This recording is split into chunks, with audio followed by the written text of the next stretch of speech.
Welcome back to the channel, everyone. Hey, I'd like to take this opportunity to again sincerely apologize for the extreme drought of content we've had. But don't worry, I plan to fix that very soon.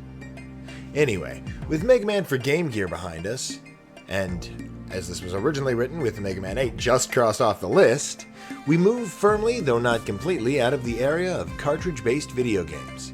And with this change in medium, Capcom wasted no time in making another change, this time to its formula, throwing their hat into the at the time popular ring of mascot-based racing games, and making our next title, Megaman Battle&Chase.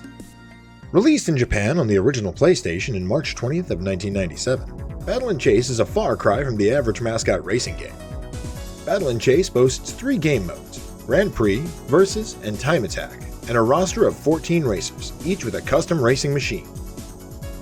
Megaman in the Rush Roadster, Roll in the Pop and Beat, Shadow Man in the Shinobi Master, Guts Man in the Wild Arms, Proto Man in the Red Striker, Ice Man in the Cool Mobile, Napalm Man in the Patriot Bomber, Spring Man in the Surprise Boxer, Bass in the Treble Darkstar, Quick Man in the Sonic Formula, and finally, Dr. Wily himself in the Skull Machine XX, though predictably the not-so-good Doctor can't be played in the Grand Prix that serves as the game's story mode. Now, the observant among you may have noticed that list was only 10 Robot Masters and 1 Mad Doctor long, which, despite Wily's huge ego, does not add up to a total of 14 roster spots. And that's where Battle&Chase starts to get unique. In any given race, only 2 major characters will ever share the track at a time, and with races almost never being only a head-to-head duel, the other positions are filled by a number of copies of 3 entirely non-playable racers. 4-Rotor, a new 4-wheeled variant of the Rotor series of robots seemingly designed specifically for racing. Track Joe, member of the Joe series of robots and possibly a garage hand for Turbo Man in Mega Man 7, given that his name is also sometimes translated as Truck Joe. And finally, the familiar and frightening face of the Yellow Devil, though now distinctly smaller and in greater numbers, perhaps like the mini devils seen in some other games. For the most part, this trio of goons only serves as fodder to make the track look less empty, as they lack 2 things other racers enjoy: use of items and special moves, except Joe, who can drop fairly pathetic mines that do nothing but make their victim jump. Standard fare for racing games of the time, and largely to this day, is for item boxes to be set in static points throughout the track, running through them resulting in a roulette of possible items, usually which is weighted lightly depending on your current placing in the race to give those in the back of the pack a fighting chance, and not give a leading racer who already has a large lead even more of an advantage with some of the more powerful items on the list. Battle&Chase takes its own unique spin on this and adds further highlight to the battle portion of its name, as well as making timing of item acquisition during laps less predictable. Instead of simply running through a box and getting a random item, the tracks are littered with a variety of bots: the traffic cone-shaped Bacones, the iconic Metal, the Metal DM in specific, as well as its oversized cousin the Jumbo Metal F, Pin-Pin-like penguin robots, and finally the humble cannon turret. When the race begins, both racers' item display will have a numbered 10 in it, which counts down by 1 for each Bacone or Met they either run over or shoot if their machine has an offensive option. Pin-Pins and cannons will subtract 2 from the racer's score, however shooting these is highly preferred as, unlike the former enemies, hitting them will heavily reduce your speed unless you're currently under the effects of a power nitro item. Jumbo Mets are entirely resistant to collisions from non-nitroid racers, but they give the best reward at a -4 to your item countdown. Once a racer's item countdown has reached 0, they'll go through the traditional roulette system before being rewarded with one of 7 items. The count-up item adds an additional 10 points to your opponent's item counter, removing their currently held item if they were holding on to one at the time. Mine Change will transform all Bacone and Met enemies into mines, which will massively slow down any racer who drives over them unless they have either a power nitro or parts that protect them. This includes the racer who initiated the change. The RC Bomb is a more direct form of offense, dropping a bomb at your position with the first press of the item button and then detonating it with the second. Dropping a mine will also leave an icon on the minimap to help the player judge when best to set it off. Power Nitro takes the traditional speed boost from most racing games and adds a defensive twist in the form of invincibility as well. This item is an absolute race changer and can be the only way for some machines to destroy Jumbo Mets in their default configuration. Of note, Power Nitro does nothing to save you from falling into the pits present on some tracks, and will actually be removed by doing so. Thunder Kid Goro is what you might expect when pulling out the big guns in a race, and is usually weighted against by the roulette when a racer is in the lead. Using this will shock all other racers on the track, temporarily slowing them as if they were driving in deceleration zone terrain, stacking with that actual terrain to slow racers to an absolute crawl. The Triple Chance item is a bit of a wild card, acting as a duration tripler for your next item after use, though the RC Bomb instead sees its blast zone massively increased. A triple nitro is the stuff of nightmares or dreams depending on which side you're on. Just mind those pitfalls. Finally, the blocking item will temporarily lock the other racer's special attack gauge, preventing them from using either of their special attack skills, which segues nicely into the other part of battle when it comes to Battle and Chase. Each machine has two special attacks, one uncharged and one charged. The attack meter will slowly and passively fill, seemingly filling faster the faster the racer's card is moving. Once the meter is full, pressing the special attack button will unleash that character's second, usually more powerful skill, emptying the gauge completely. Using the attack button at anything other than full will fire the character's primary skill, also completely emptying it, working as a sort of passive charging system. The word attack can be a bit of a misnomer, however, as not every racer has an offensive kit. Megaman and Base function identically, and are the picture of a baseline character, with the typical pea-shooter that does virtually nothing to CPU players, but is great for sweeping the field of enemies, and a charge shot that causes racers to spin out and can destroy larger enemies in a single hit. Roll has the ability to jump, ignoring terrain, leaping over mines, and avoiding the slowdown from running into borders. Her fully charged attack adds a spin to her jump that will spin out other racers if she comes in contact with them. Shadow Man is interesting in that his basic attack is a greater offensive tool than his charged one. While not charged, Shadow Man will fire a large shadow blade straight ahead, able to blow through lesser enemies, destroy larger ones, and temporarily crippling any racers that are hit. There is a con, however, in that only a single shadow blade can ever be on the field at a time though, so taking careful aim is highly recommended. And speaking of aim, Shadow Man's charge attack will leave a smoke screen in his wake, which seems to affect the aim of AI racers to some degree.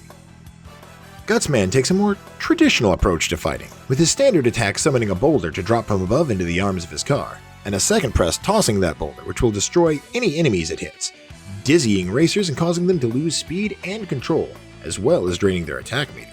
His secondary attack will slam the vehicle's arms on the ground, causing an earthquake that will bounce every other racer off the track, making them lose control while they're airborne. Proto Man is equipped with a shield that allows him to plow through almost anything without slowing down, his uncharged attack shifting the shield's position from the front to the back to defend from attacks from other racers, though at the cost of forward impacts slowing him down more than other racers. His charged attack is similar to Megaman and Base, though with the addition of a limited homing effect. Iceman is able to leave small pillars of ice in his wake that cause other racers to lose momentum if ran into, as well as functioning as a limited shield for oncoming attacks, able to have up to 3 on the field at a time. His charged attack fires his trademark skill, Ice Slasher, directly forward, AI enemies usually remaining frozen and moving straight forward until they crash into a wall, which can have interesting and extremely potent effects on Wily if used near the last turn of his course. Napalm Man is a bit of an odd duck in that you'd expect such a weapon-centric robot master to have fairly direct combat abilities, which is absolutely not the case. Napalm Man's uncharged attack works similar to Iceman in that he drops a sort of mine-like bomb behind him, functionally identical to Track Joe. His second attack is a sort of explosive mortar which can be fairly hard to aim, though you can adjust the distance by holding up or down. Springman's kit is an interesting blend of tactical, defensive, and offensive capabilities. A pair of spring-loaded striking plates sit on either side of the surprise boxer, which will repel the machine from contact with either course walls or other racers, allowing the machine to barrel along walls with near impunity. Charged fire will extend these springs rapidly outward, which can be used to push off of walls as well as strike other racers to spin them out, while an uncharged attack will rotate the springs from either a side-to-side position or a front-to-back position and back again, allowing for better attacking angles or defenses against being rammed. Quickman is the only racer whose abilities lack offense entirely, choosing instead to focus wholly on his machine's own performance and maneuverability, quite suiting to a robot master dedicated to the concept of speed. His uncharged ability, the slide move, allows him to quickly shunt his machine directly to the left or the right without any loss of forward momentum, allowing him to very rapidly adjust his position laterally across the track, and due to a lack of cooldown, allowing for extreme maneuverability. His charged ability, Quick Turbo, is pretty self-explanatory, giving him a powerful but brief boost of speed, though any kind of contact while in his boosted state will cause him to spin out and cancel his speed boost. Finally, we have the Wily Machine XX, and while this machine is technically designed for racing, it is as armed to the teeth as any other Wily machine. Its uncharged attack will fire a spread of 4 missiles straight ahead, which then converge in a narrowing cone, which while limited in distance, fires quite rapidly, mopping up enemies with ease and being fairly disruptive to other racers. The charged attack is the very definition of a cheap trick, as not only is it entirely devoid of the need to aim, simply spawning disruptive green explosions around other racers, but also has limitless range. As per usual, Wily has a trick up his sleeve, and his machine actually has a secret third attack option. Holding down while firing an uncharged attack will leave 4 floating mines in his wake, though he won't be able to use his forward-firing missiles again until they're either destroyed or despawned. While special abilities may be the biggest difference between racers, it's far from the only one. Each racer's machine is broken up into 4 parts: body, engine, wing, and tires, with the body governing the special abilities and the other parts modifying different aspects of the machine's overall performance. It is in this modular nature of the various machines that the core gameplay loop is found. When a save file for Grand Prix mode is started, the first thing the player does is select a racer.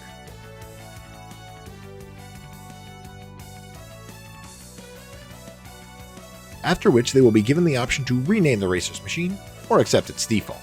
After a name has been chosen, the player will be given the option to select any of the other racers, with the exception of Base or Wily, to challenge at their easiest difficulty.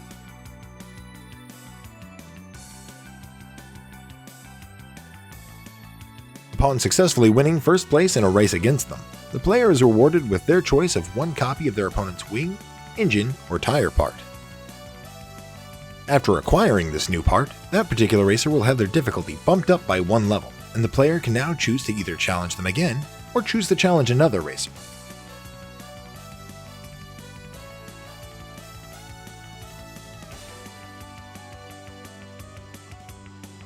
Though now they'll stop at the machine customization screen before each race, where they can swap out their machine's default parts for the ones that they've won. Once a racer's been beaten 3 times and all of their other parts taken, the player can then claim the machine's main body part by besting them at their most difficult.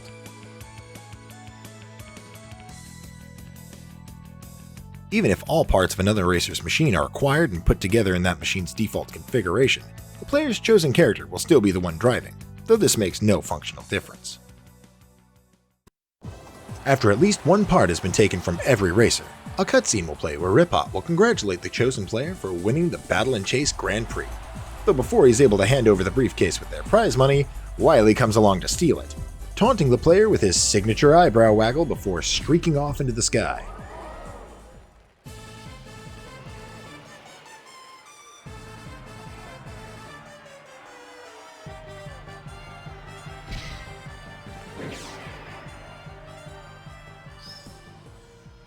After this cutscene, the player will be able to challenge Base if he wasn't the player's chosen character to begin with, then being able to move on and challenge Wily after claiming victory.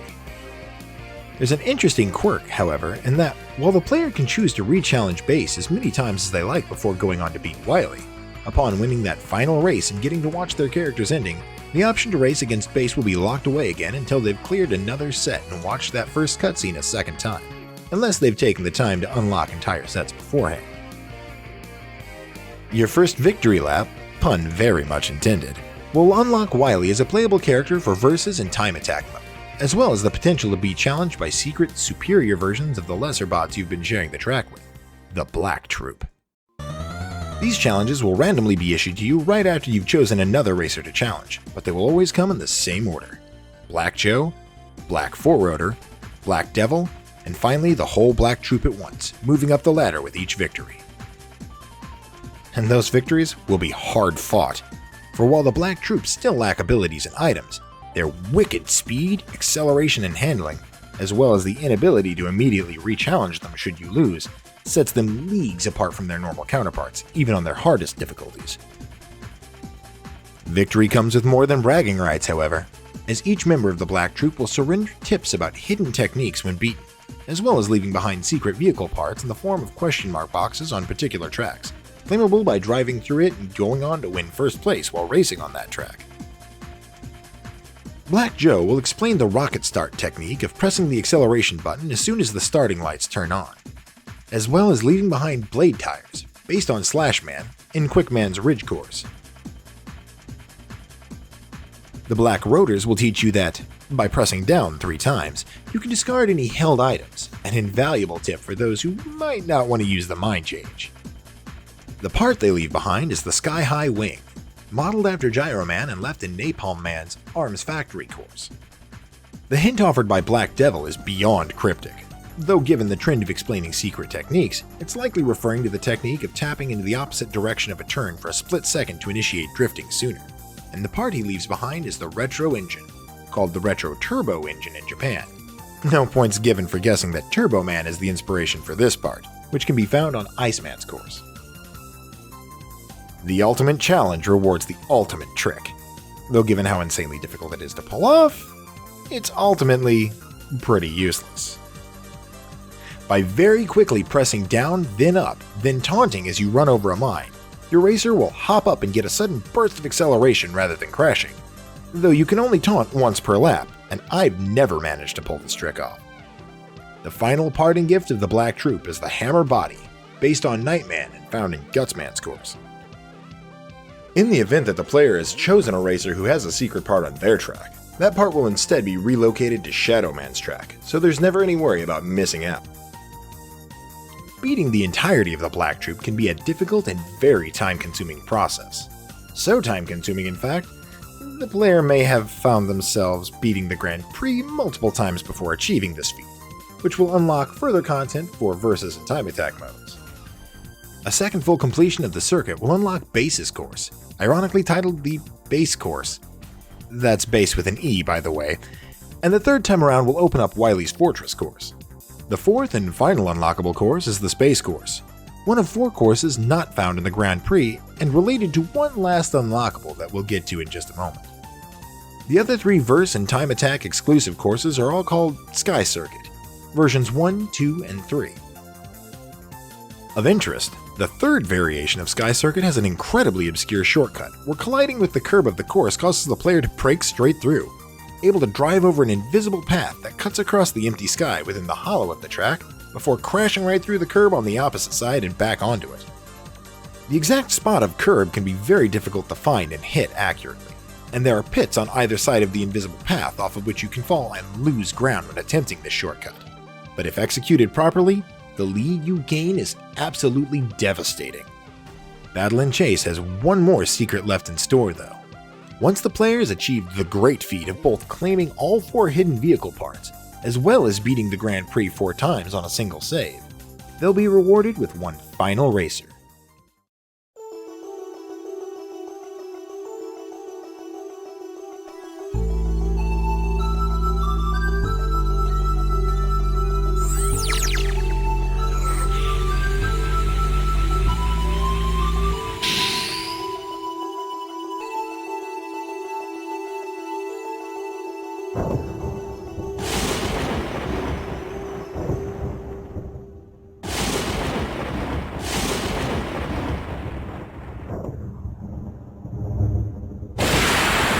Duo, available only in Versus and Time Attack. Though, I have to admit this isn't entirely accurate, as unlocking Duo can be both easier and harder than this previously stated method depending on which version of the game you're playing. In the original Japanese release of Battle&Chase, the only way to unlock Duo, shy of using a cheat device, is by loading data from a special memory card awarded to winners of a promotional event held by Dengeki PlayStation Magazine. A later release of the game is part of the Best for Family collection, similar to the Greatest Hits collections in the US. Duo was unlocked from the start without having to do anything at all, making his unlocking method different in both different release regions. though there are far more drastic regional differences than just Duo. Battle&Chase's original release in Japan was March 20th, 1997, with its re-release in the Best of Family collection coming on October 22nd of 98. The US's release was originally slated for April of 97, and even had advertisements ran in various gaming magazines. But Sony Computer Entertainment would ultimately decide to give it the axe. Eventually, nearly 9 years later, the game would finally see a sort of pseudo-release in the US when it came bundled into the Megaman X collection for the PS2 and GameCube as a hidden unlockable. The US release seems to be a port of the European version, which, unfortunately, has quite a bit of content cut from the original release. The first piece of cut content that you can see, or rather hear, or rather yet not hear, is the voice clip that accompanied the title screen. Next up, Ripot, who makes only the tiniest of appearances in the cut version, was originally accompanied by 2 other robots, Plum and Chest. The trio of robots function as the Battle&Chase Grand Prix commentators and production staff. Chest would appear on the course select screen, giving the player descriptions of the courses, as well as machine parts they'd want. In the Japanese releases, just before starting a race, a cutscene would play from a side view with both of the 2 racers at the starting line while Plum interviews your opponent, complete with a voiceover and animated profile images of the 2. When the interview is over, the camera will shift to a frontal view where Ripot can be seen behind the 2, giving Plum a verbal OK before flying into the air to spectate as the screen transitioned to the start of the gameplay proper. While in the English version, the game removed the interviews entirely and cut right to the chase. Pun again intended.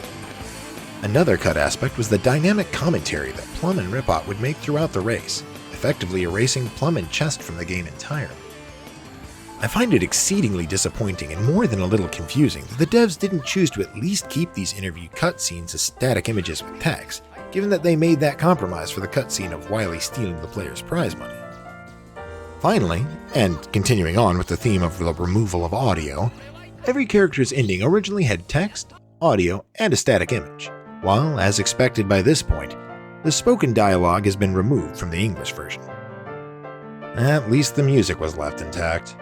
And speaking of music, both Roll and Gutsman have unique secrets in that, in the Japanese version, if they manage to complete an entire circuit without taking a single loss, a karaoke image will appear after their normal ending, playing either Kaze yo Sutaete or A Otoko Ichidai respectively. Well, that about wraps up everything on Battle&Chase. Not being particularly adept at racing, I thought it'd probably be more entertaining for you all if I did another long-form video like this rather than making you suffer through watching me play it. But as for me, I'll see you on the other side.